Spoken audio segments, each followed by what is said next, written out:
Greetings, everyone. This is your boy, BobbyA1984, coming to you with some of that Call of Duty Whack Ops 2 gameplay. Play. Man, I gotta try to keep my energy up. It's been a while since I've done one of these, but I'm kind of still recovering from that Game of Thrones episode that came on tonight, man. I'm still trying to recover from that. I just haven't had, it in me to kind of bounce back. But you know what? I gotta knock out one of these commentaries, man. I say I gotta do one of these every week. Drop them off on Wednesdays at 12:15. But man, I've been slacking, man. I've been throwing out that false advertisement. I apologize. It's been real busy here at IGN. I've been doing a lot of different things.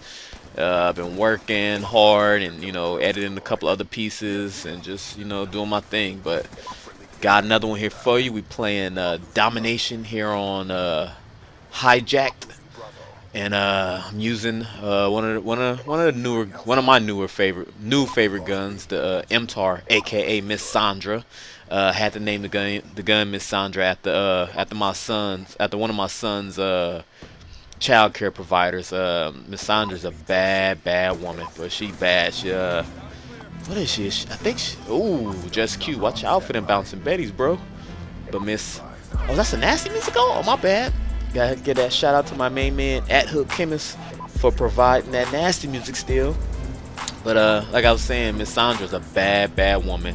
She's I think she's a mamacita. I think I want to call her Latina. I don't want to be disrespecting, but I think that she is. So she might be mixed with a little chocolate, and she's just bad, man. I mean, every morning when me and my wife drop my son off, man, she just she really ignores my old lady. Like, she'll be talking to me and looking at me. My wife would be standing right there, but she'd kind of be talking to me, and I tell my old lady, I say, hey, babe, you better pay attention to Miss Saundra. Miss Saundra, she be whispering sweet nothings in my ear, and I'm kind of liking it. So I tell her, you gotta watch out for Miss Saundra. But she's really nice, really sweet. Take care of my little man, and that's all you can ask for. She take care of my little man, treat him right. So shout out to Miss Saundra. But as you can see, man, got the nasty music going.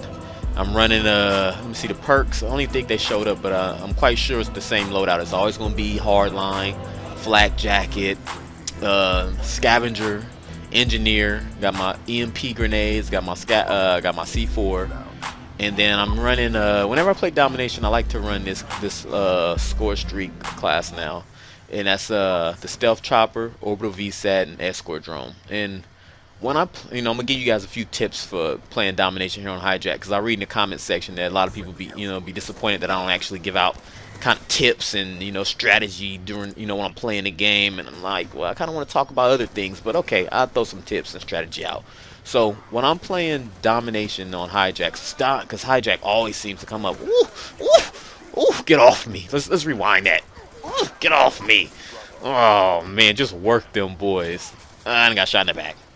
But whenever we play on Hijack, what I like to do is hold the A and the B flag. And if you were paying attention earlier, they spawned us on the C side, and I do not like that side. I like to really hold A and B, because the guys coming from C, if they're coming from either the left or the right, they have to come up those stairs, and you can literally pin them back there. And if they come in through the middle, wait for them to come through that middle door and knock them back. And if they're up top, they're gonna get shot in the face. And one saving grace that they can try to do is go underneath the boat. I mean, go into the belly of the boat and try to flank. But if you're playing this right with a team, oh my goodness, Miss Saundra, please slow it down, baby. But if you're playing this right, you have someone kind of watching your flag so they won't get behind you and flank. And the one thing I like to do is I don't really care to capture a lot of flags. I only want to get points for capturing a couple of flags, and that's the B flag, and if we lose it, capture it back. And that was a stupid thing for me to go there. I had it set up perfectly. The moment I ran to the back to their side, that's where I messed up. I should have just stayed in the middle holding it down, and that's kind of going to be the motto of this gameplay. I'm going to play defense. My goal is to play great defense and just defend the B flag. And me and Miss Saundra are going to try to go to work and stay here around the cover. I mean, B provides great cover. It really does. And just, with flak jacket, they can throw their grenades and their C4, and you just gonna survive it. And look, guy come running right, guy come through the left. Anywhere they're gonna come from, I'm pretty much holding it down. I mean, that's just the way to play this. So, and it also helps when you're using the helicopter and escort drone to help you defend, because the escort drone, if you wherever you're at, it's going to protect you. So if you round B, you're going to protect B, and the stealth chopper is going to do its thing. So we got 12 defends in the first round. So that's just the motto of this gameplay. That's how that's going to go. So now that I've gave a little strategy and gave a little couple of tips here and there, let's talk about, let me see, we talked about Miss Saundra, we talked about tips. Let's talk about, I never got a chance to really talk about, oh my goodness, Miss Saundra, please be nice to them boys out there. Treat them right. But we're going to talk about the Xbox One and the PS4, because I never really got a chance to really get my thoughts about the Xbox One or the PS4. And I really want both systems, but I have a life-changing event that's coming up, so I can't really just go out and buy both of the systems when they come out at the end of this year, hopefully. So I'm gonna have to really make a choice whether I'm gonna continue to be an Xbox guy or I'm gonna go back to being a PlayStation guy. And when they did the Xbox One reveal, I was pretty juiced for the first 5 to 6 minutes. I was like, oh, this is gonna be the best. I mean, they got this whole entertainment thing going where I can say TV on or Xbox One on, and I was like, oh, that's pretty hot. But as the conference continued to go forward, I started going, yo, we're not seeing no games. We ain't talking about nothing. Like, at one point I tweeted, I was like, oh, we might as well go ahead and say goodnight to the PS4. That was in the beginning. But then I was like, yo, they're not really giving me nothing. I mean, I like entertainment. I like that whole concept they doing, that they showing. But I want to see games, Even though I play a lot of Call of Duty, I like to play other games. I mean, I like playing... I'm jawsing. I mean, I like playing Call of Duty, but I don't play too much anything else. But that's not the point. I want to see other games and see what strides that we making, with Xbox and PlayStation. And I was just disappointed with that Xbox conference. But I know that, oh my goodness, you got to be upset. I hate when people turn on me like that as I'm already shooting them. I hate that. But sometimes it just works out for you. Get your ass out that window.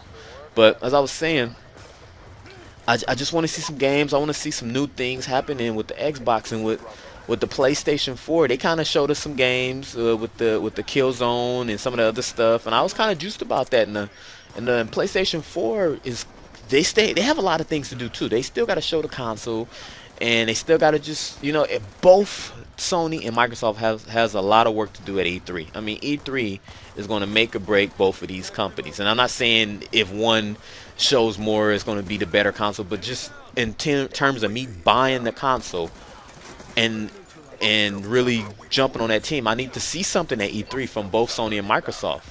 And that's why I haven't really just been like, oh, I'm not going to buy the Xbox because of this, or I'm not going to buy the PlayStation 4 because of that. No, I'm waiting to see what games they're going to have, how much the system's going to cost, because like I say, with this life-changing event that's coming up for me, I don't think I'm gonna be able to go out and just cash off for both of them. I gotta save my money. So I'm just really waiting to see what happens with that. And to be honest with you, Xbox, they're kind of confusing me with some of the things that they're doing. And the one thing I'm nervous about is the rumor that you can't really loan games back and forth to friends. Like, granted, I don't play too many other games, but I would sure hate that anytime I want to play something else, if I go to my friend's house or to my cousin's house or a family member's house and I want to play that game, I want to take it home and play it, I might be charged a fee to do that. I don't think that's right. Oh my goodness, rocket to the face. You's a sucker for that one. But the way I'm looking at it like right now is what I do at IGN is we have a library of games. So every now and then I go in that library, grab a game, go play it, and bring it back. So are you telling me with the new Xbox One, are you telling me if the person that's reviewing the game, whether it be Greg Miller or Ryan McCaffrey or somebody, if they're reviewing the game and they play it and install it on their console, does that mean I can't borrow it from the library without being charged a fee? If that's true, Microsoft's going to lose 10 cool points on me, because I don't think that's right. But like I said, we just got to wait to see what happens and see if that's really what it's going to be, And that one thing alone got me nervous, I mean, they just not really doing a great job of telling me what's going on with things. And like I say, I just think at E3 they're going to correct that. But as you can see, it's 186 to 143. We starting to pull away from these guys. I've been trying to defend the B flag. I've been trying to hold it down. I'm actually in the trenches. I'm not playing scared or picking my spots. I'm out there in the trenches. But the sign-off music is coming on. It's 194, 147. We came, we saw, and we conquered. If you enjoyed this gameplay, please click the like button, subscribe to IGN, follow me on Twitter at BobbyA1984. I love talking to y'all. I love talking about women and just random things and movies and games. Just follow me, man. I love y'all. But let's see, 19 defends, has 16 deaths. I mean, I died a lot, so what? But we did it. We gone.